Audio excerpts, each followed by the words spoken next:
మీరు కొత్తగా business start చేయాలనుకుంటున్నారా? మార్చ్ 16, 17 హైటెక్స్ లో ఫ్రాన్సెస్ ఇండియా బిగ్గెస్ట్ ఫ్రో ఎక్స్పో.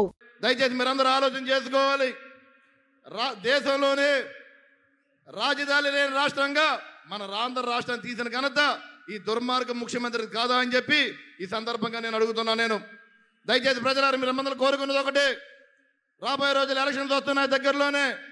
ఏదైతే ఈ ఎన్డీఏ కూటమి ఉందో ఈ కూటమి ద్వారానే రాష్ట్రంలో మంచి ప్రభుత్వాన్ని అందించే విధంగా మన రాష్ట్రానికి ఉంటుందని చెప్పి సందర్భంగా తెలియజేసుకుంటూ, అదేవిధంగా కేంద్రంలో కూడా మన మోడీ గారు మూడోసారి మరి ఆయన ప్రధానమంత్రిగా అయ్యే అవకాశాలు ఉన్నాయి కాబట్టి మరి ఈ కూటమిని రాష్ట్ర ప్రజలు అదేవిధంగా దేశ ప్రజలందరూ కూడా మరి సపోర్ట్ చేస్తారని తెలియజేసుకుంటూ మరి ఈ కార్యక్రమానికి అవకాశం ఇచ్చినటువంటి పెద్దలందరూ కూడా పేరు పేరు ధన్యవాదాలు తెలియజేసుకున్నాం. థ్యాంక్ యూ నాయకర్ గారికి.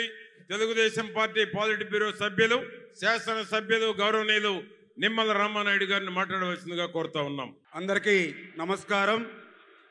ఈ ప్రజాగళం 5 కోట్ల ఆంధ్రుల గళం.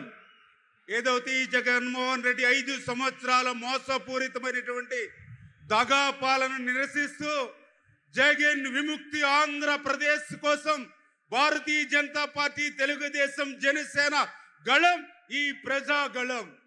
ఏదైతే ఒక్క ఛాన్స్ అని ఆ రోజు అధికారం ఇస్తే ఈ రాష్ట్రానికి రాజధాని లేకుండా చేశాడు జగన్.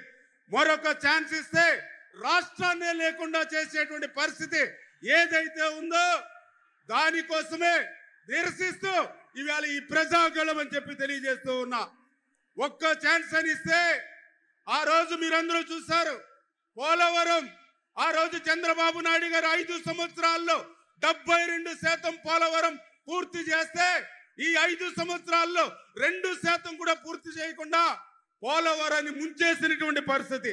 పరిశ్రమలు, పారిశ్రామికవేత్తలు పారిపోయినటువంటి పరిస్థితి. విద్య, ఉద్యోగం, ఉపాధి కుంటుపడినటువంటి పరిస్థితి. వ్యవసాయం చెయ్యలేమో, పంట పండించే కంటే పంట విరామం తీసుకోవడం మేలనేటువంటి విధంగా రైతాంగం క్రాప్ హాలిడే తీసుకునేటువంటి పరిస్థితి ఈ రోజు ఈ రాష్ట్రంలో ఉంది.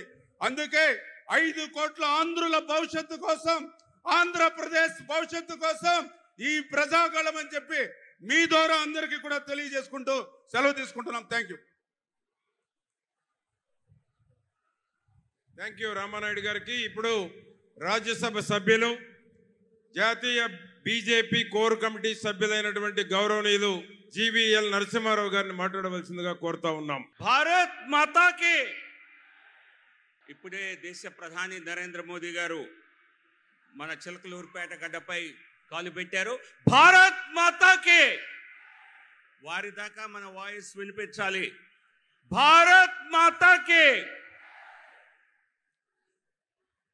నేను ఈ ప్రాంతంలో పుట్టి పెరిగినటువంటి వ్యక్తిని. పల్నాటి పౌరుషం, ఈ ప్రాంతం ఏ రకంగా అభివృద్ధిలో రాష్ట్రంలోనే ముందుంటుందో తెలిసిన వాడిని. ప్రధానమంత్రి నరేంద్ర మోదీ గారు ఈరోజు భారతదేశ గౌరవాన్ని ప్రపంచమంతా ఇనుమడింపజేస్తూ 5వ అతిపెద్ద ఆర్థిక వ్యవస్థగా భారతదేశాన్ని తీర్చిదిద్దారు. సుమన్ టీవీలో మీ పర్సనల్ అండ్ బిజినెస్ ప్రమోషన్స్ కోసం కింది నెంబర్కి కాంటాక్ట్ చేయండి.